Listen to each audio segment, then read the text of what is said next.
पावसाने दिलेल्या ओढीचा परिणाम भाजीपाल्यावर होताना दिसतोय। भाज्यांचे दर एपीएमसी मध्ये चांगलेच कडाडले आहेत। टोमॅटो 100 रुपये किलोने विकण्यात येत आहे, तर कोणतीही भाजी 120 ते 150 रुपये प्रति किलोने विक्री होताना दिसते। कोथिंबीरीच्या जोडीचा दर तर 80 रुपयांपर्यंत पोहोचलाय। मागणी जास्त आणि आवक कमी असल्यामुळे दर गगनाला भिडल्याचं कळतंय। आपण ग्राफिकच्या माध्यमातून भाज्यांच्या दरावर नजर टाकूया। टोमॅटो 100 रुपये किलो, वाटाणा 320 रुपये प्रति किलो, कोथिंबीर जुडी 80 रुपये, भेंडी 160 रुपये प्रति किलो, कारली 120, शेवगा 260 रुपये प्रति किलो,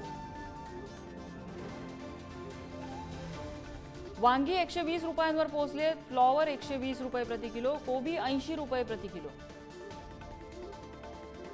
गवार 120 ते 160 रुपये प्रति किलोच्या दरम्यान आहे, तर फरसबी सुद्धा 160 रुपयांवर पोहोचली आहे।